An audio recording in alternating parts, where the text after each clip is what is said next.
here, the moon's still here, collisions are not going to destroy the planet, okay? And this was convincing because you can always make theoretical estimates and risk calculations, and if people don't want to believe you, if they want to be fearful, they will always clutch at the tiny margin of probability that you cannot, as an honest scientist, ever say is zero. But cosmic rays prove that, as John says, nothing will actually ever happen.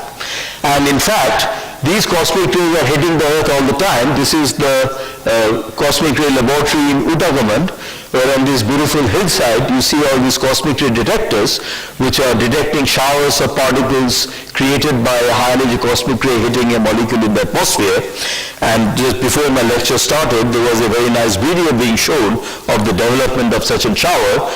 And today we have gone to make somewhat bigger air shower arrays. This one is 3,000 square kilometers in the Pampa area, and Sunil wanted me to show a picture. There I'm installing some electronics on one of these tanks. Each of these dots is a tank like that, and they're overlooked by fluorescence telescopes which are located in these hills surrounding the array. And this particle that came in when I was actually on shift had an energy of 10 to the 10 GeV. I will shortly show you why that is unusual, very unusual, and how raises very fundamental questions about how nature can accelerate particles to such energies when with the best technology in the world and an international effort at CERN, we can only go to about 10 to the 4 GeV. Okay? So the point that is being made by the safety committee is that if you look at the spectrum of the cosmic rays, which means how many particles are edging per square meter, per solid angle, per second, as a function of the energy, then this is showing a part of the spectrum extending beyond 10 to the 17 electron volts. I suppose you know the unit of electron volt, and we usually in high energy physics try to use GeV, giga electron volts, or tera electron volts now at the LSC. But in cosmic rays, you'll have to learn a little more Latin. You'll have to learn peta electron volts and exa electron volts and zeta electron volts, which is the highest energy particle you have measured.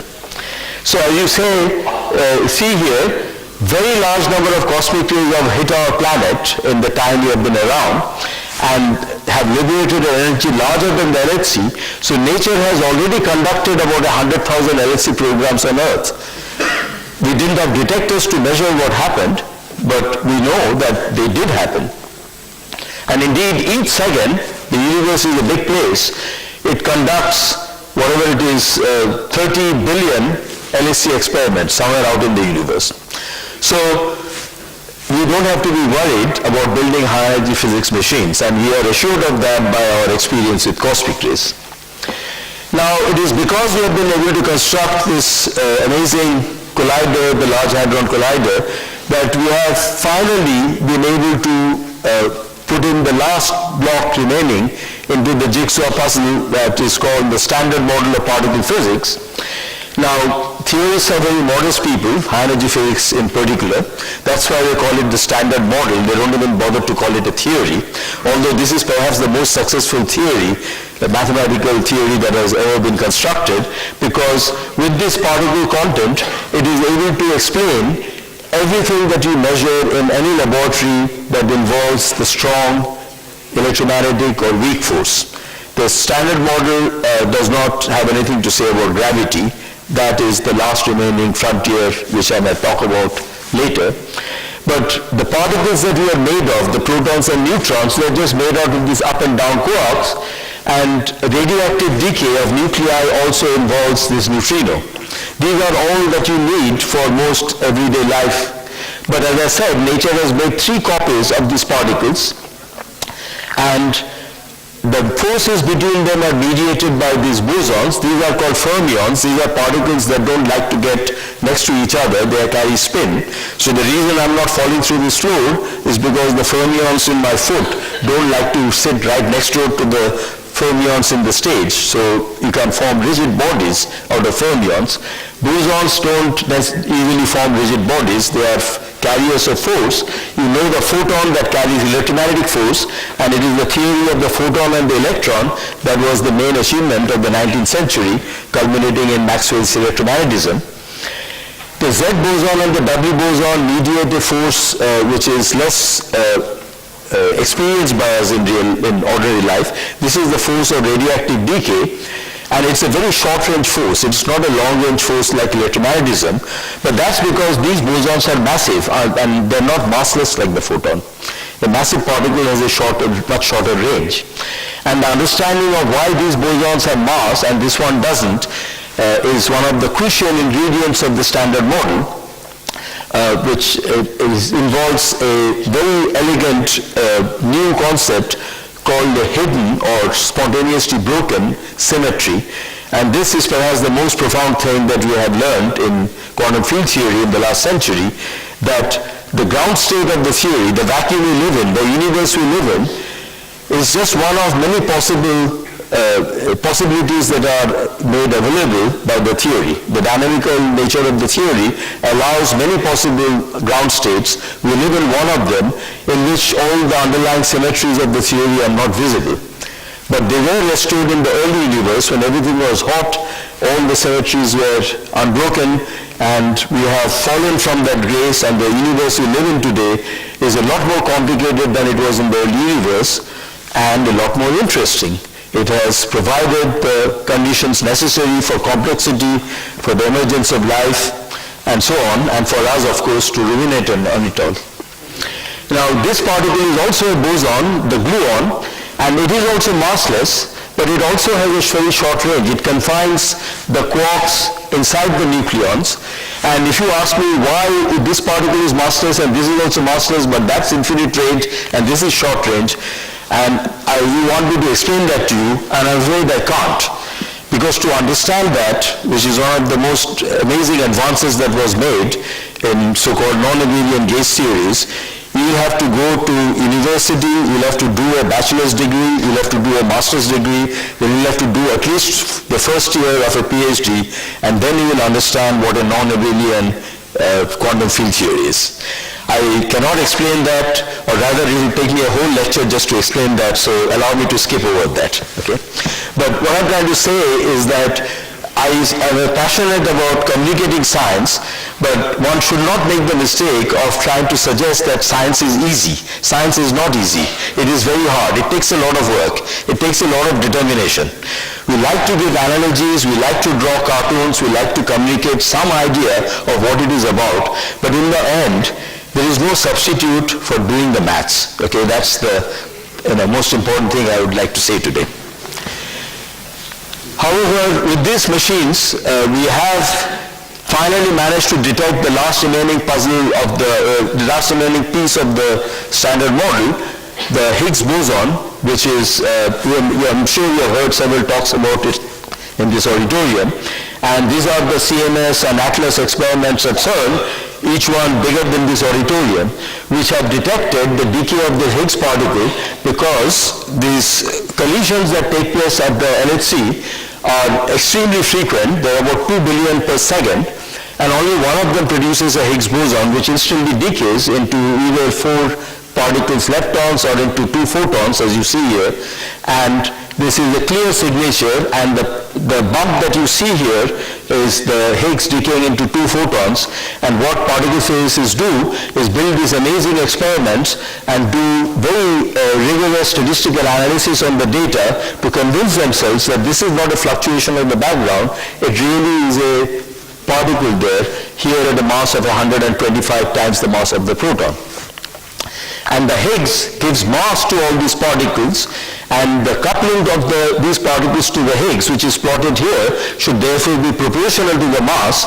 And I think you can see even from the back that it's a straight line, and the data gathered so far is consistent with it.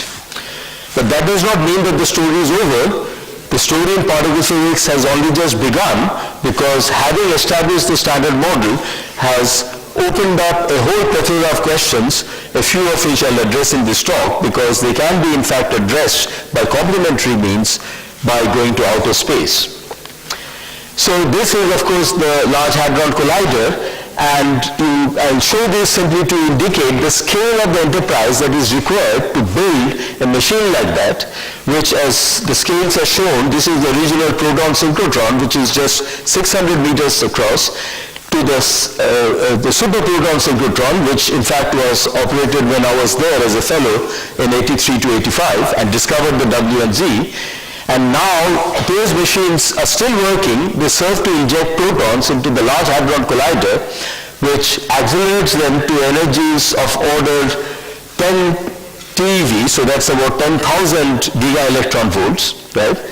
And in these maneuvering pipes, there are magnets which steer those protons to a precise collision with each other inside these detectors, and when they collide, it's like two bags of quarks smashing together at very high energy. It's really like a collision, a very messy collision, which creates thousands and thousands of particles, and these experimental particle physicists are smart enough to pick out from them what we are looking for, in this case these two jets in opposite directions, which are the signature of the particle you're looking for, right?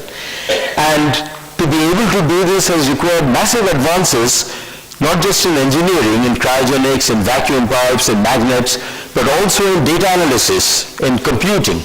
And India, very happy to say, has played an important role, not only in manufacturing those magnets, but in analyzing the data.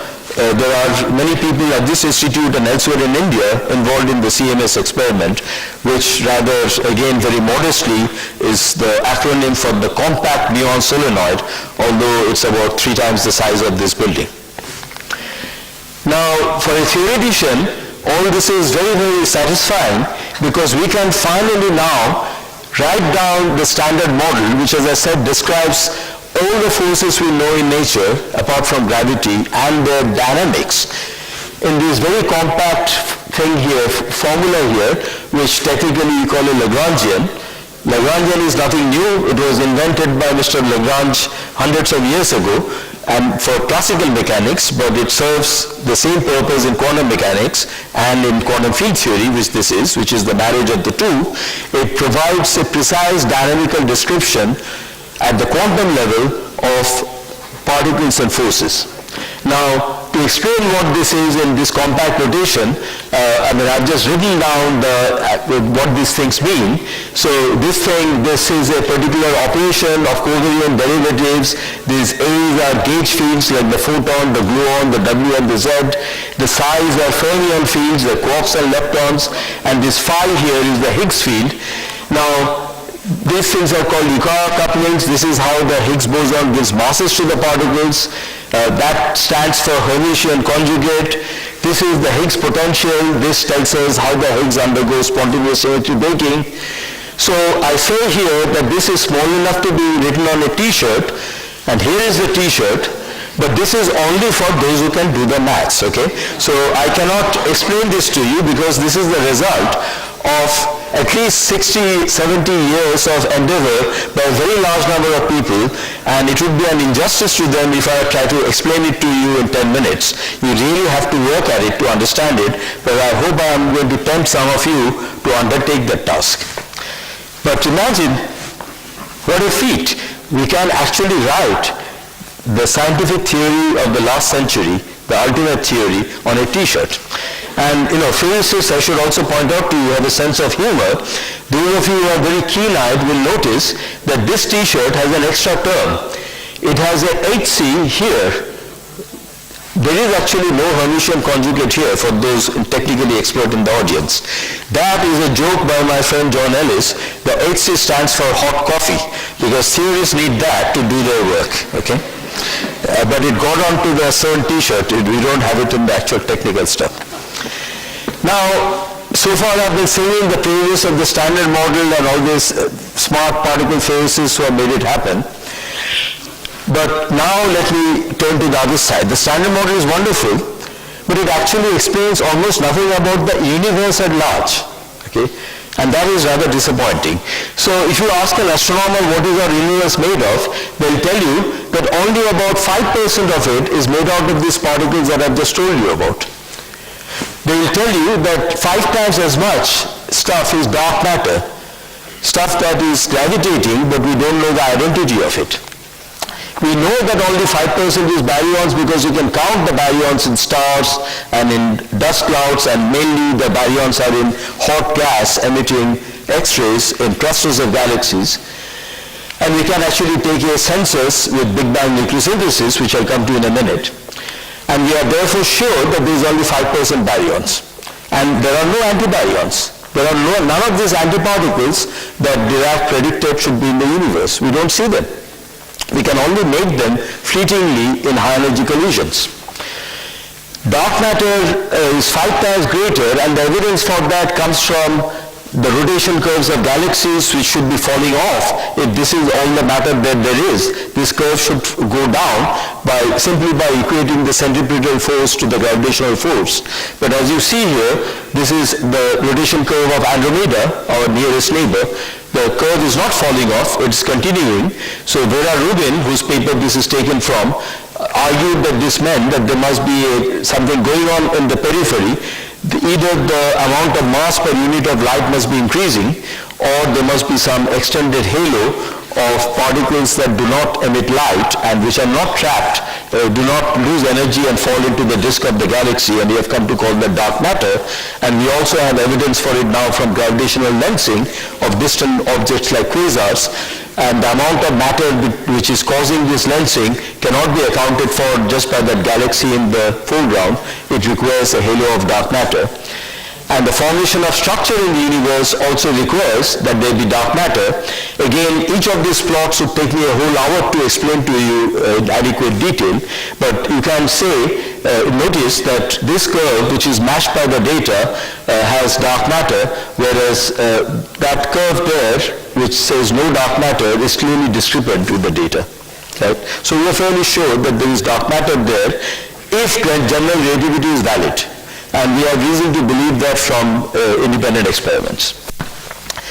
But most of the universe is actually supposed to be made of something called dark energy, and we inferred that from the Hubble expansion of distant objects, especially those galaxies that harbor supernovae, giant exploding stars, whose brightness we know pretty well, or from the formation of large-scale structure. This is a map of 2 million galaxies in the Sloan Digital Sky Survey.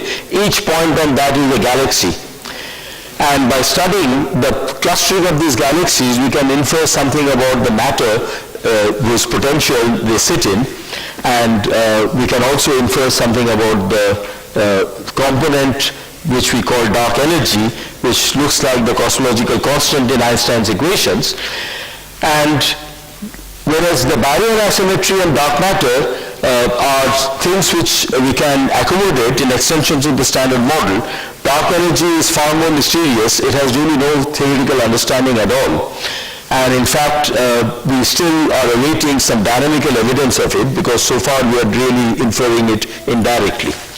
So I will not talk anymore about dark energy. I'll talk about baryons and dark matter. Now, first thing we should ask is, we've been saying all this time that there is this amazing standard model, it has this particle content, we understand how these things bind together. So surely the standard model should be able to tell us what kind of matter that should be in the universe, right? But the particles that we are made of, we know, are made of the standard model particles, right? Can they make up everything in the universe? Can they make up the dark matter? The answer is no, and that comes from nuclear astrophysics. So you might have come across a very nice book by Steven Weinberg called The First 3 Minutes, which he wrote quite some years ago. I would still recommend it. It's a ripping read, believe me. And in that, he discusses how, starting about 65 years ago, in a seminal paper by TIFR and Herman, and also George Gamow, who was the supervisor, they noticed that in the early universe, nuclear reactions would take place between the protons and neutrons, which were at that time hot enough to be split apart by the heat. The weak interaction was not strong enough to bind them, so there were no stable nuclei. But as the universe cooled, this plot shows that these protons and neutrons bound together into deuterium, the deuterium bound together into helium, which, as you might know from your, if you have done any nuclear physics at all, is that it's a very, very stable nucleus with a very high binding energy. So almost all the protons and neutrons get bound together into helium, and there are leftover traces of deuterium and a few heavier elements like lithium-7. At this time, the density of the universe, surprisingly, is not very large at the first 3 minutes. At the end of the first 3 minutes, the density of the universe, of the early universe, is no more than the density of the air in this room. So the physics is particularly simple and tractable, and that is why we are pretty confident of these calculations.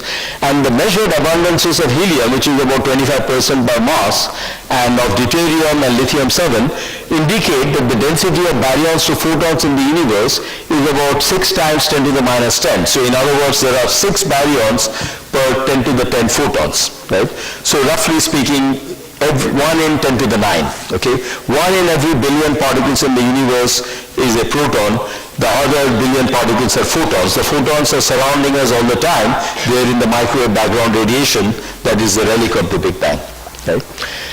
But this is 5 times short of the density that you need for the dark matter. So the dark matter is definitely non-baryonic. This is very important. This is our first clue to new physics beyond the standard model.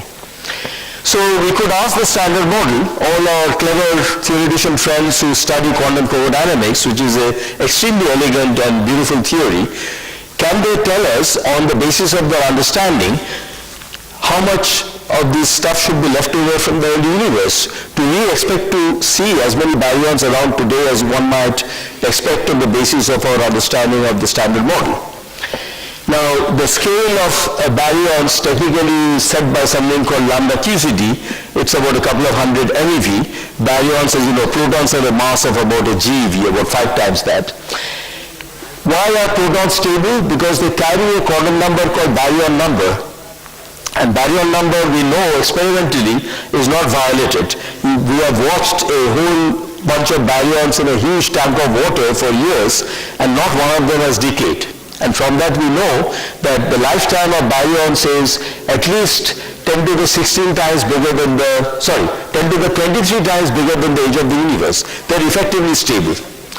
Now neutrons are not stable, they decay, but neutrons are stable inside nuclei because the mass difference from a proton is very, very small. It's only about a MeV, right? Now, these particles in the early universe would have been in thermal equilibrium. They would have been interacting with each other very, very vigorously, and therefore they would have been in equilibrium. And we can ask, then how many of them should have survived from the Big Bang? Now, this is a theory, I again emphasize to you, about which we know everything. Okay? We understand the peculiar dynamics of quantum chromodynamics, which says that the coupling constant actually decreases, becomes weaker as we go to higher energies, a phenomenon which is called asymptotic freedom. This is why you can't separate the quarks in a nucleus. They're always bound together. If you attempt to split them, you will just generate energy which will go into creating pions and so on. You can never create an isolated quark. And the gluon, the particle that I mentioned earlier, although massless, creates this strong confining force because of this very amazing dynamical behavior, which, as you see, has been fully confirmed by experiment. Right? And this was quite counterintuitive. It is, I think, one of the most amazing insights that what we call, technically a theorist would call it a beta function with a negative sign, that you can actually have these kind of non-abelian forces in nature. The clue to that is that the force carrier, the gluon, can interact with itself, whereas the carrier of an abelian force like electromagnetism, the photon, does not interact with itself. And in that lies the complexity of this force. We can also calculate what the spectrum of this force should be, what are the particles, the bound states of the theory should be. And these calculations are very hard to do primitively, but they can be done on huge computers by people who are called lattice theorists. And you can see that the measurements and the theory agrees pretty well, right?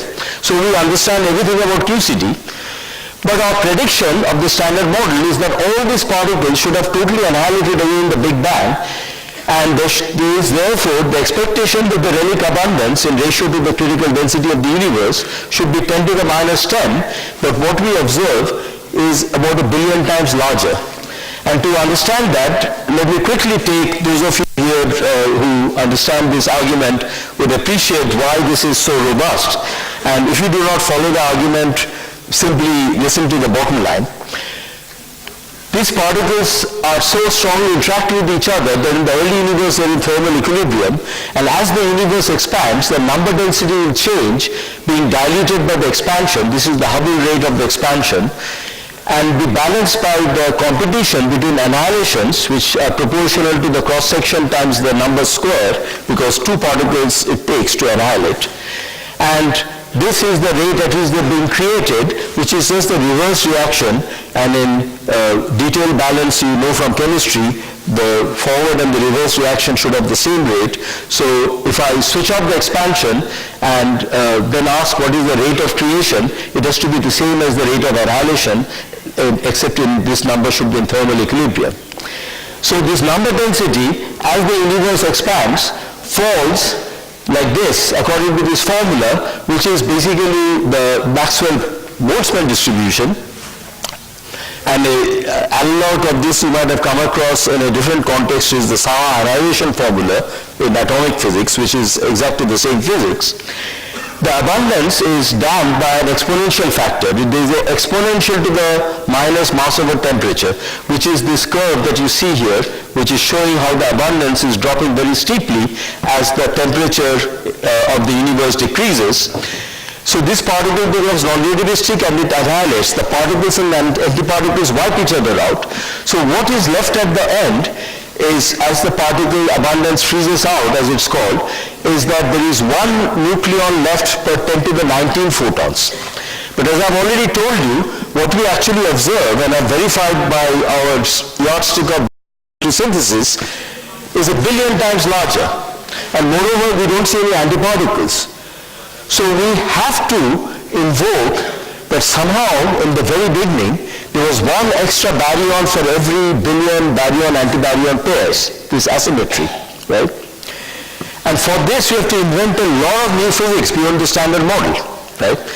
Now, people, theoreticians you might think of new theories every day, but actually they are very conservative. They don't like to invent new things because it's very hard to do without violating something or the other. There is a lot of knowledge that we carry on our shoulders, and we have to make sure that anything you think of new has to be consistent with everything that you have learned, right?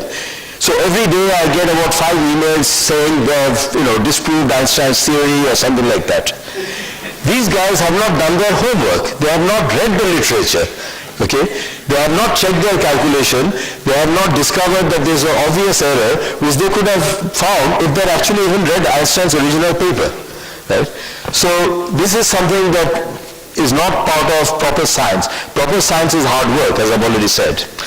Now, how do cosmic rays come into solving this puzzle?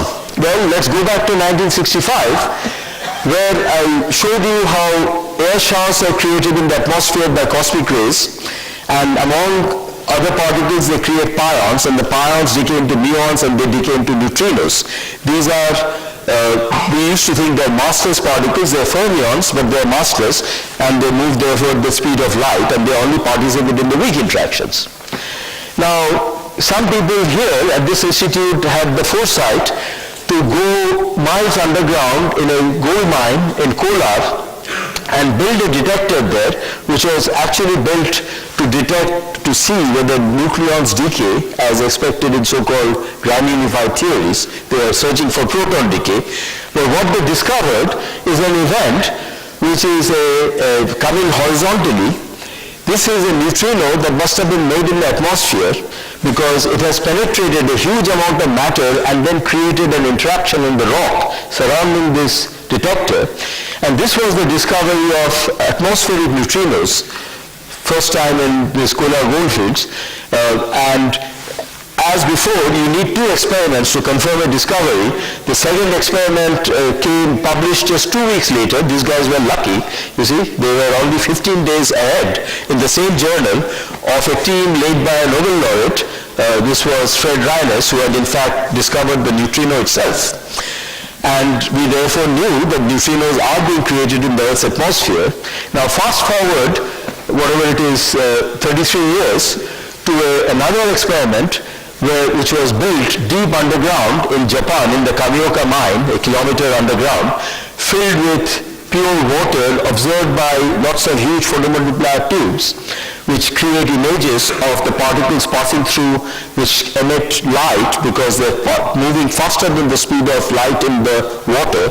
It is possible to beat the speed of light, but only if you're in a medium. Okay?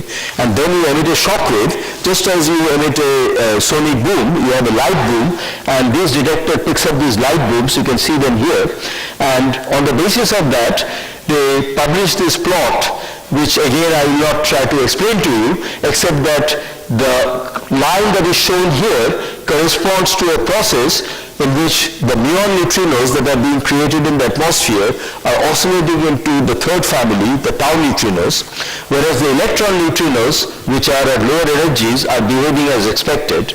And you see that the clear distinction between this red line and these things here tell us that in fact neutrinos are oscillating as they come down through the 60 or 100 kilometers above us and the few thousand kilometers below us, and the pattern of these oscillations, pattern of the suppression as a function of the zenith angle, which is plotted here, matches what you would expect if neutrinos are actually converting quantum mechanically into each other as they propagate.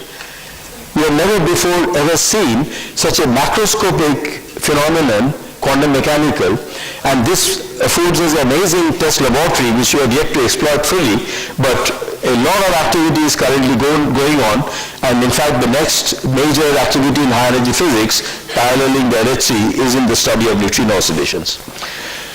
But why is this relevant? Because this is the first evidence that there is physics beyond the standard model. In the standard model there can be no mass for neutrinos, and again you'll have to take my word for why that is the case.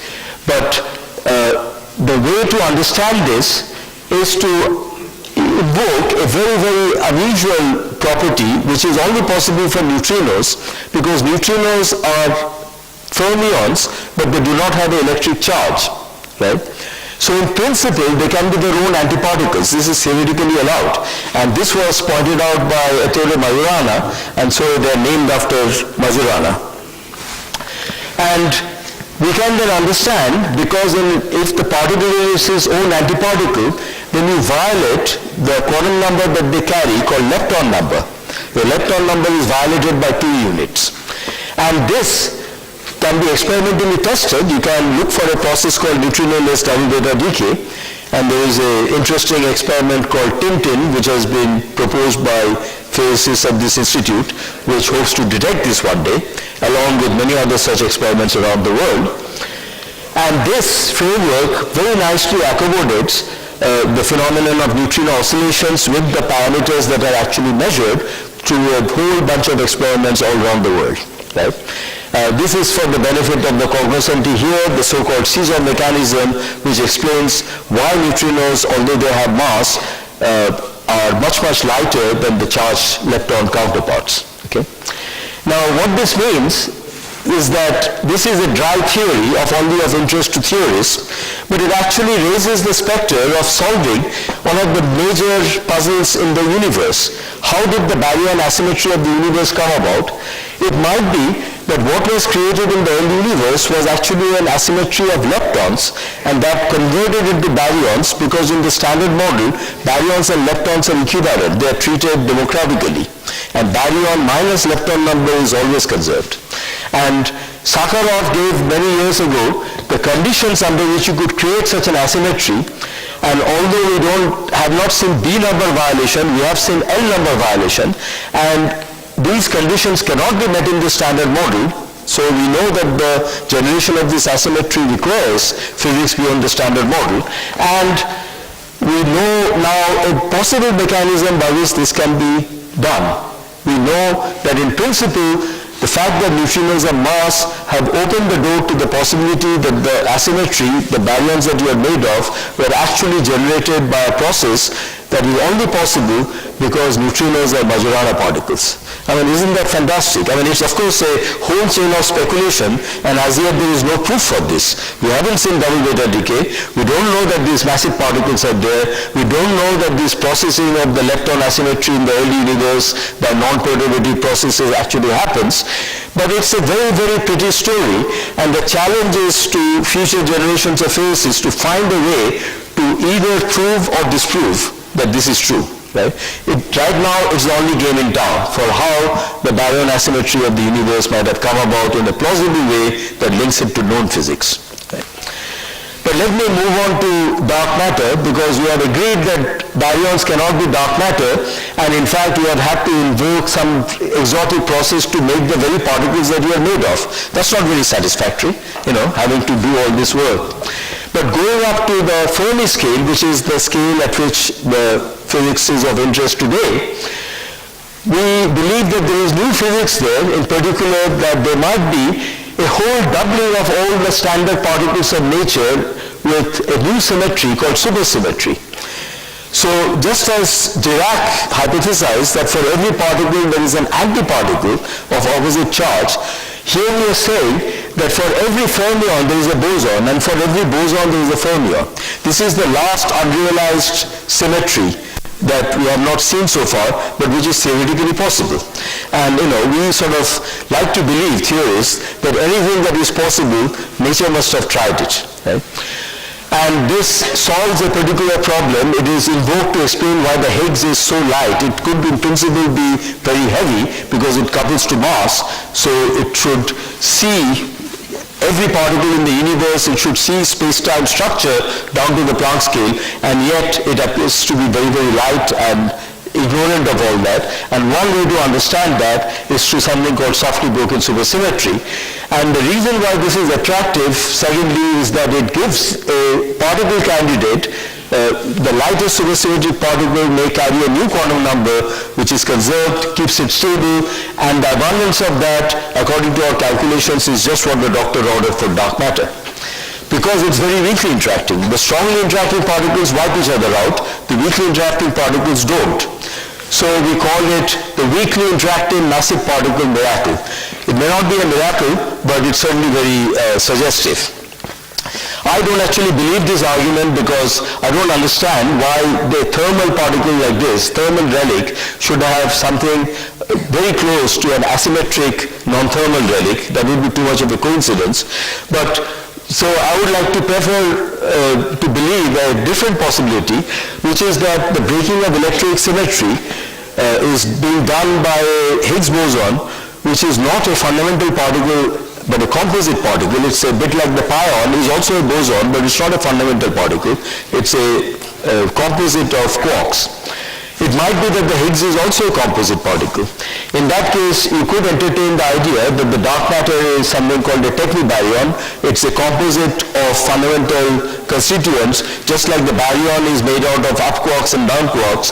The technibaryon is made out of techni-up quarks and techni-down quarks, for example.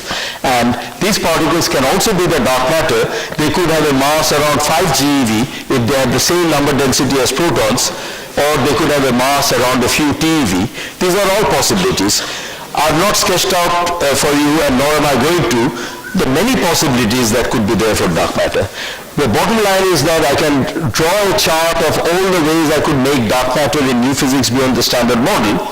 I'm not going to go through this plot because it is rather dense, but I just want to give you the bottom line that theory does not give a precise guide. Okay? Theory gave a precise guide as to how and where to look for the Higgs boson, but theory does not tell us about dark matter. So we have to look for it experimentally, and the strategies are to ask for the dark matter to scatter off ordinary particles, or to annihilate into ordinary particles, or to create dark matter from ordinary particles in the laboratory, depending on which way this arrow is going. Okay? Now, coming to experiments to look for the dark matter, there are very many going on in the world today. These are just a subsample of them. This is a mine a potash mine in the UK. This is a mine in a rope tunnel in Gran Sasso in Italy. This is the Kamioka mine in Japan that I showed earlier. This is Snow Lab in Canada, a huge facility which has really transformed Canadian science and led to a Nobel Prize for the discovery of neutrino oscillations that I mentioned earlier. This is the Canfranc mine in in Europe. This is a new mine that has been excavated in China in just the last few years. They are also doing experiments in dark matter. We would also like to build such a similar experimental observatory in India called the India-based Neutrino Observatory, although that has been held up for some years, and we hope that those difficulties will be removed soon, so we can also be there among this international crowd doing our thing. Now, what you do is you wait for a passing dark matter particle. They're right now passing through us. Your body is perhaps detecting one of them every now and then because the event rate is pretty low. So if your average weight, maybe once a year a dark matter particle interacts with you, but obviously it doesn't tell you it has done so. So we have to build very sensitive detectors which detect the recoil of the nucleon when a dark matter particle hits it and goes off, and that recoil can generate charge, it can generate phonons, sound waves, it can generate heat, it can generate light, and you build very sensitive detectors to look for all this. Right?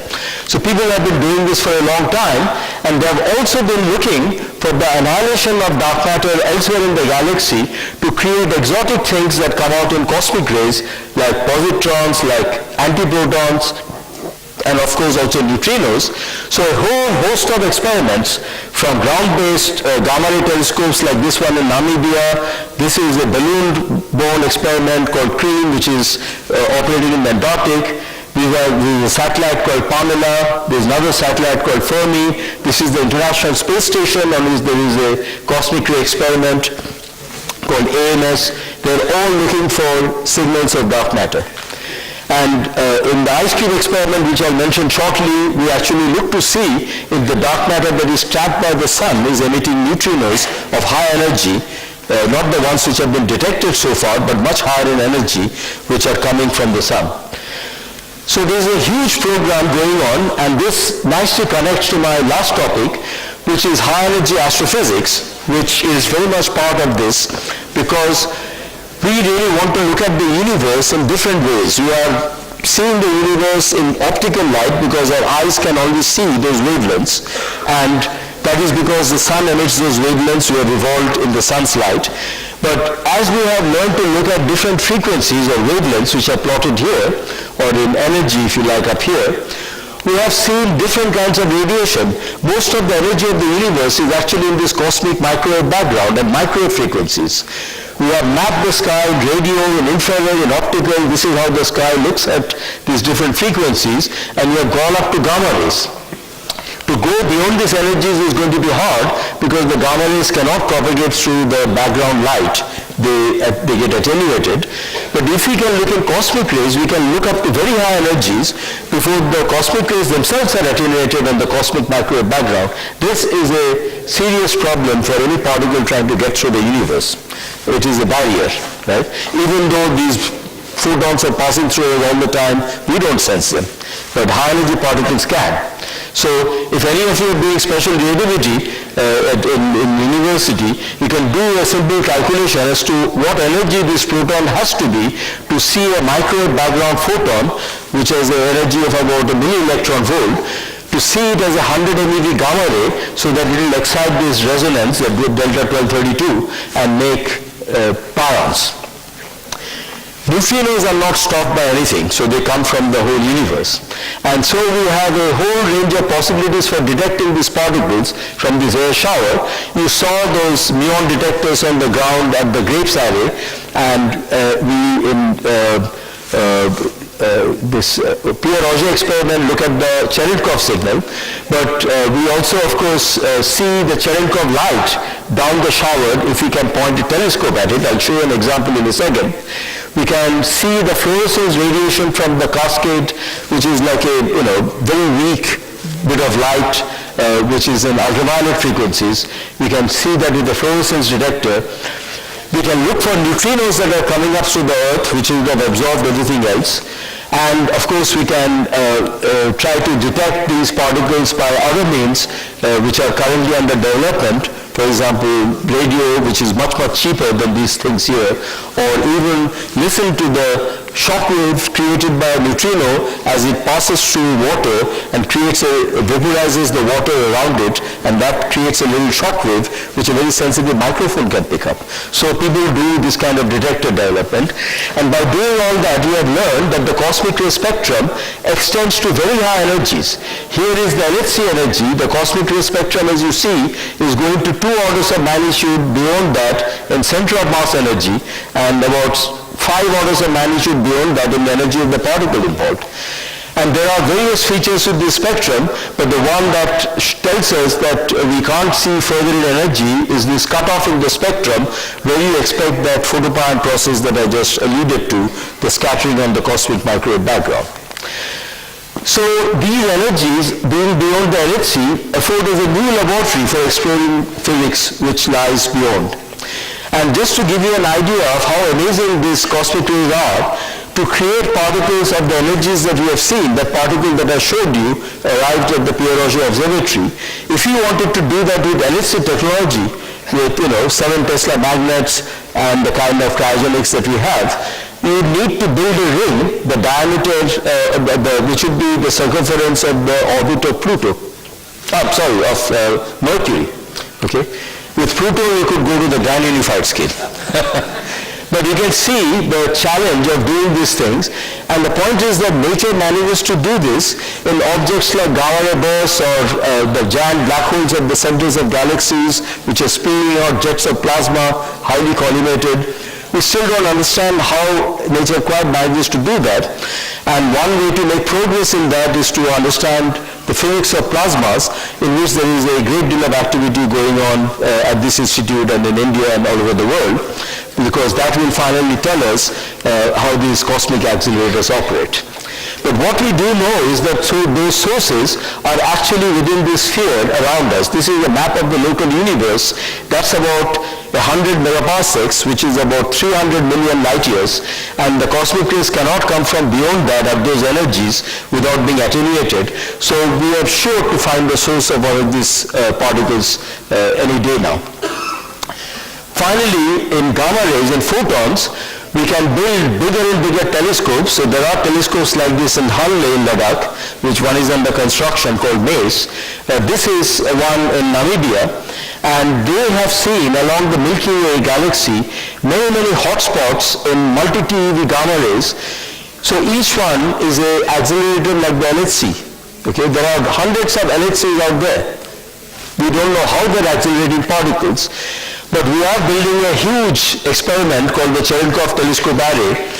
One of the bays will be in Chile and the other one in Spain, in the Canary Islands. And with that, we are going to study supernova remnants, the very fast-spinning neutron stars which are left behind in supernova explosions, like in the Crab Nebula, which is shown there. Okay. Or we are going to study these jets that are coming out from the supermassive black holes at the centers of galaxies, active galaxies. Our galaxy also has a supermassive black hole, but it doesn't have any jets coming out now, although it did in the past. Those are the Fermi bubbles that Sunil mentioned. Gamma ray bursts, which convert in a very short time, seconds to minutes, a mass of the order of the sun's mass entirely into gamma rays. The biggest explosion since the Big Bang. And of course, there are other things we want to study, dark matter, even the quantum structure of space-time. And in making all these roadmaps and proposals, we always keep in mind that the most amazing thing would be if what we find is none of the above, but something completely unknown and unanticipated. But you can't just hope to find something new by accident. You have to be ready for it. And that is why this remark by Louis Pasteur is so relevant today. You have to be ready. You have to train. You have to be prepared. Nobody gives you something from nothing. Okay? And let me end then by telling you just 2 sentences about neutrino astronomy. Neutrinos are very special because if you are trying to study something like an active galactic nucleus, it is shrouded by matter that the black hole has sucked in from all around itself. You can't really look into it and see the bits that are of interest to its physicists, like the event horizon and so on. So the cosmic rays that are generated by such things would spiral in intergalactic and interstellar magnetic fields and be deflected away from the direction that they originally were coming from. Photons would indeed come from that direction, but neutrinos would penetrate much more deeply inside than photons can. So this has come to be called what multi-messenger astronomy. We study the same object in various different wavelengths, to which recently we have now added gravitational waves, as you have heard with the big event of last year, where a gravitational wave neutron-star merger was detected in photons as well as in gravitational waves. We didn't see neutrinos from that one. It was a matter of time. The detector with which we tried to see neutrinos from that neutron-star merger is this guy, Ice Cube. It's buried 2.5 kilometers under the South Pole. So this is the South Pole station, and it is actually right under the ice. And this is one of the planes, a Basler, which is preparing to land at the station. This, by the way, is summer. Okay, right now at the South Pole it is summer, so it's only minus 30 degrees. Right? And there is a lot of people there now. There are about 150 people in that base doing various experiments in cosmology as well as in neutrinos. Now, this experiment has made two major breakthroughs. It detected cosmic neutrinos, and very recently we also detected the first possible source of high-energy neutrinos. But this did not happen overnight. It took about 30 years from conceiving of this amazing experiment to creating a small prototype called Amanda, to detecting neutrinos with it from the atmosphere, the same thing that was done in the Kolar Goldfield in 65, but in larger numbers. Then we got the go-ahead for Ice Cube and finally discovered astrophysical neutrinos in 2013, as well as neutrino oscillations. So Ice Cube is now actually at the frontier of both cosmic ray physics and of neutrino physics. And finally in 2018 we saw the first source of neutrinos. So all these things take time. And this was the discovery of cosmic neutrinos by Ice Cube, just a handful of events, but we are sure that they had come from outer space and were not made in the atmosphere of our galaxy. And here is one of those events. We named them after characters from Sesame Street. So this one was called BERT. And BERT is actually a kilometer across. This is the light in the photomultiplier's color to indicate what time the light arrives. And it's a huge event, okay? It would be as big as Kolaba if we actually managed to superimpose it here. And more recently, after having been rewarded by that being called the breakthrough of the year, we have just last year managed to detect a neutrino from one of these active galactic nuclei. This one is called a blazar because the beam is pointing straight at us. Now this is of course an artist's depiction, but the real thing actually looks pretty much like that. There is an accretion disk around the black hole which is not visible. As I said, it's within this dust enshrouding it, but it is shooting out a beam in our direction, and we have seen high energy photons. Different experiments saw the high energy photons, and we saw neutrinos in coincidence from this detector. So we are not the only game in town. There is also a new window opened up in gravitational waves by these detectors, as you know, in Washington State and in Louisiana. And they have seen first the merger of two massive black holes, and then more recently the merger of neutron stars. And you will know that India is soon to have, in a few years, its own LIGO arm, which in triple coincidence with this two will be able to really pinpoint the sources of the sky, because you need directions to triangulate a position of the sky. So looking forward to the future, some years ago we prepared a roadmap in Europe for what new experiments we would want to build. And one of them, with great foresight, was the Einstein telescope. This will be an underground experiment for detecting gravitational waves to beat the seismic noise. One was a huge cosmic ray experiment. That never happened, but you know, in the magnificent 7, some of these people don't survive, so you can work out that not all of these people will make it to the end. The Cherenkov telescope array did make it to the end. It is happening. It's being constructed right now. Kilometer Cube Net is an undersea experiment in the Mediterranean, which is like Ice Cube, but it's in water rather than in the ice. So that has obviously certain advantages. I mean, it's easier to get people to want to go to Sicily or Greece or France, but the disadvantage is that there are things, living things in the water, and you have to cope with all kinds of other problems like fishermen's nets and so on. But that's being constructed. We also want to have a large dark matter experiment. We want to have a neutrino mass experiment looking for neutrinoless double beta decay and of course nucleon decay. And these things are common with the roadmap for astrophysics. These are in common with the roadmap for particle physics, which is right now being re-evaluated in the CERN strategy. And all these experiments are to open up new frontiers based on what you have learned already. For each, a very precise case has to be made because they cost quite a bit of money. They don't cost as much as the LHC. They cost hundreds of millions rather than billions. But nonetheless, we have to make a case for it. They will involve thousands of people. The Cherenkov telescope array already has over 1,000 members. And there will be a lot of people, young people, training on them, learning on them, participating in them. So my summary is that astroparticle physics, I hope I have convinced you, addresses some of the most fundamental and interesting questions that we can ask about the universe. But theory by itself is not adequate to answer them. Theory poses the questions. Dirac famously said, theory names the variables. To measure them will take a new generation of experiments, and these can't be done by a single country. It will take a global effort. But having said that, the legacy of Bhabha, which was started in this institute, is alive and well because India, as you know, has launched satellites. It has ambitions to build an underground neutrino observatory. I told you about the Cosmic Ray Lab in Uti. We have telescopes on the ground. I'm showing you the radio telescope in Pune. We also have gamma ray telescopes, optical telescopes. And this is a laboratory experiment which I'm showing only because it is being done by my good friend Gyan Raj Pillai, with whom I did my PhD years ago. And all these experiments are seeking to open new frontiers, some of them into inner space and some into outer space. But I'll end my talk with this quotation by a man who actually didn't do any exploration. He spent most of his life in a dark room, but he perhaps saw a little further than most of us.